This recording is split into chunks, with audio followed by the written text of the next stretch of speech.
Today I'm going to be making my world famous meatloaf. Why is it world famous, you ask? I don't know. This is what I call it.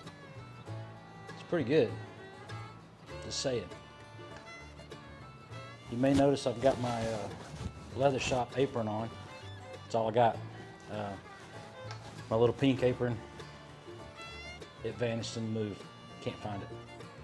So I'm going to chop everything up, get everything ready. I'll put a recipe down in the description of everything that I put in the meatloaf, and then walk you through it. So here we go. Twisted Tree, outdoors, world famous meatloaf. Well, what we have here is 1 pound of ground beef. It is grass-fed, 28-day aged ground beef. We buy it from a local rancher here in town. It is outstanding ground beef. Super tasty, super lean, and just the best ground beef I've ever had. With that, I also have 1 pound of ground pork. The pork and the beef together in the meatloaf to me, is what makes it. So there it is, pound of ground beef, pound of pork. So what you do, I've got 1 medium-sized yellow onion, diced, not super fine, but relatively small. Goes in the pool.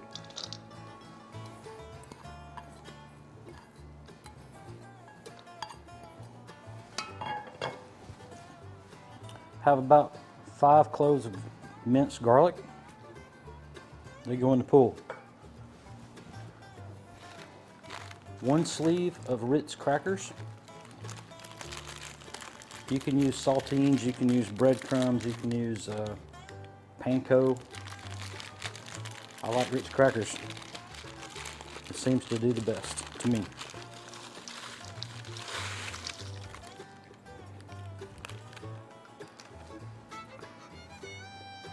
Some Worcestershire, or Worcestershire, or Worcestershire, or Worcestershire, however you say it. That's what's going in here. It's going to be about 2 tablespoons, roughly.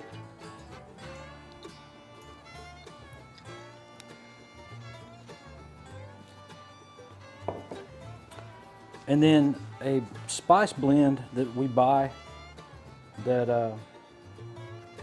the name of it is Montreal steak seasoning. The manufacturer, I think there's 2 or 3 people that make this stuff. I think that the Montreal steak seasoning part of it tells you what all's in there. I have no idea what's in there, I just know it's good.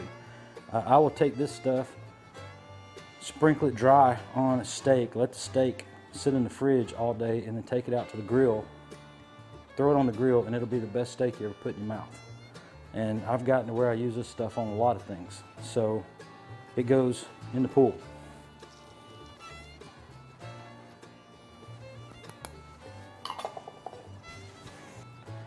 And then last but not least, 1 cackleberry or rooster bullet.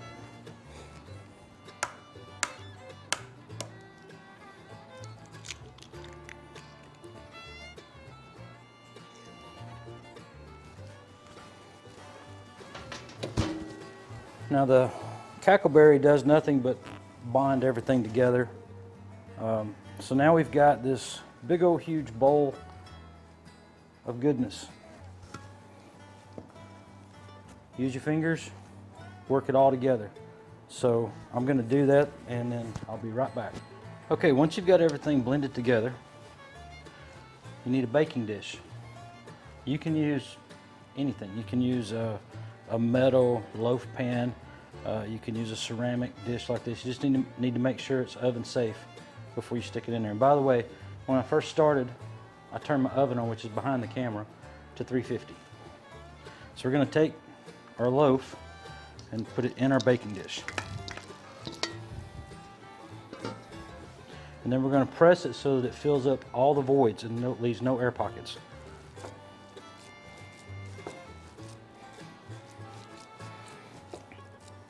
this particular dish with 2 pounds of meat and all the other stuff that's in there leaves me about a ½ inch at the top, which is perfect, because I'm going to show you what I do next.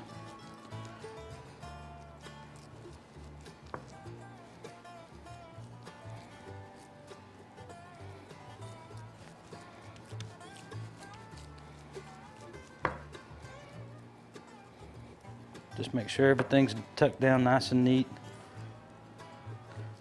in that baking dish.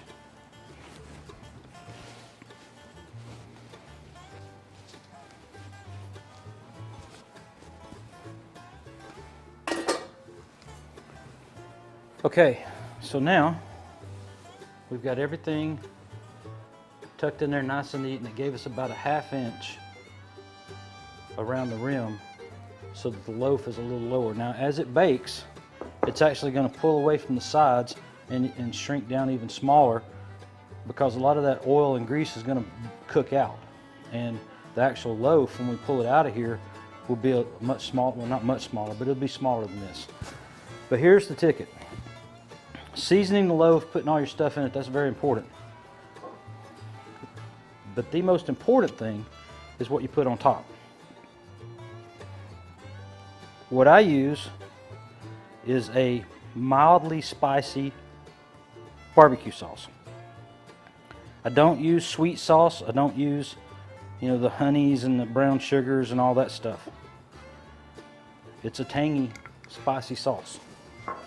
And I put enough on there to build up a nice glaze.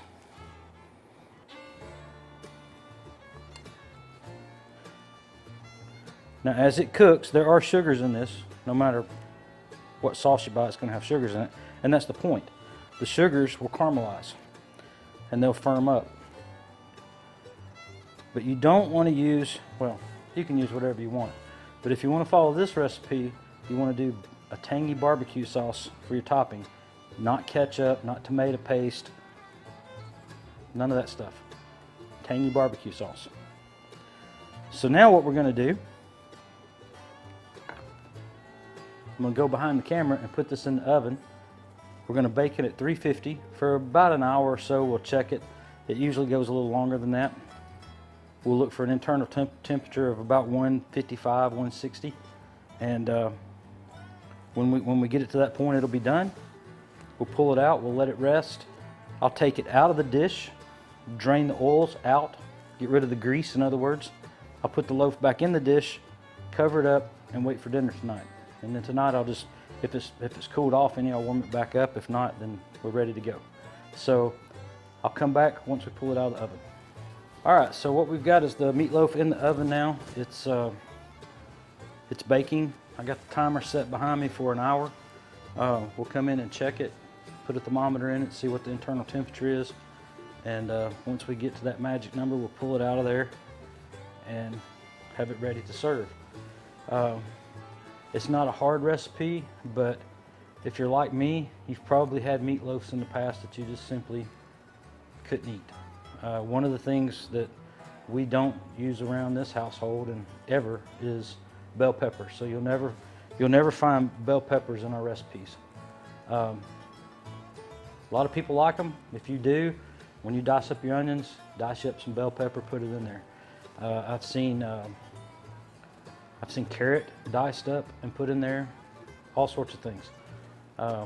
You can add to it and take away as you want, but this particular recipe is straightforward. It's not a lot of frill, it's not a lot of craziness, it's just straightforward. The trick is to use the barbecue sauce as your glaze. Now when you serve it, if you want to use a sweet barbecue sauce to put over the meatloaf after you've cut the loaf, then that's up to whoever's eating the meatloaf, or ketchup or whatever. But when you bake it, don't use the sweet, use a tangy barbecue sauce. One final thing I will tell you, squeezing together all your loaf and blending everything in the bowl.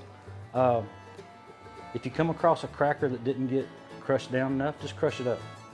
You don't want big chunks of cracker in the loaf. You want them to be, basically they're going to vanish just like the onions do. If you cut the onions small enough, they'll go translucent and you don't really see them in the loaf.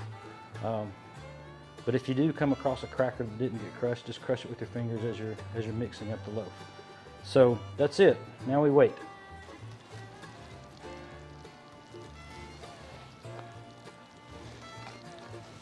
So now it's been in the oven for an hour and a half at 350. We're going to check the internal temperature.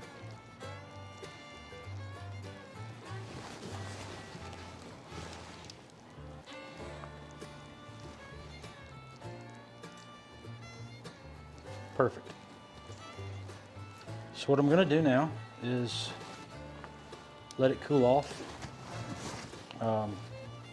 enough that I can handle it a little easier. I'm going to take the loaf out of this dish, get rid of some of this grease that has cooked out of the loaf, and then put the loaf back in the dish. So I've got the loaf out of the dish. I'm going to take this grease that has cooked out and get rid of it. Now, a quick note about this. You don't want to ever pour this down your drain or anywhere in your plumbing. It just starts building up and building up and building up. It'll cause you problems down the road, especially if you're on a septic system. But even if you're on the city sewer, you don't want to put this stuff down your drain. So what I do is I take my mixing bowl that hasn't been washed yet, throw a paper towel in there. Careful not to burn yourself, and just pour that grease out of there.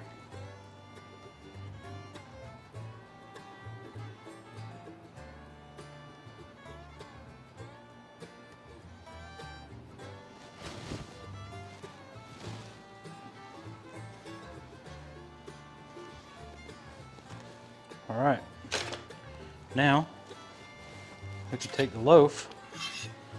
Now I could leave this loaf on this cookie sheet and just like this, but this is warm. This thing's still 350 degrees. So I'm gonna put my loaf back in there and keep it warm. I'm just using 2 spatulas just to make my life easier.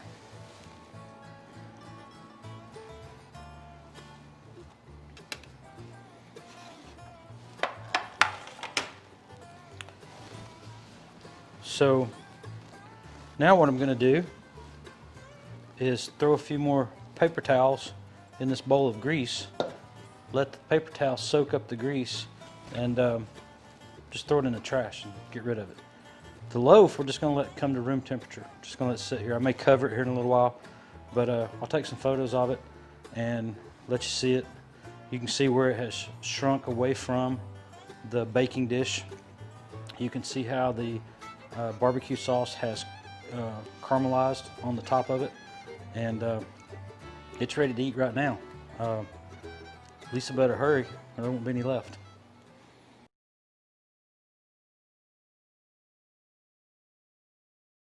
So that's it. That's the world famous meatloaf.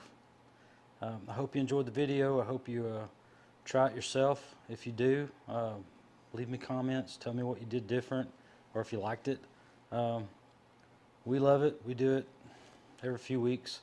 We'll do mashed potatoes and maybe a steamed vegetable to go with it. It's really good.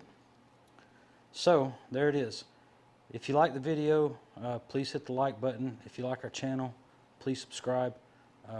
We'll keep making videos and putting them out there as long as you keep watching them. Thank you very much.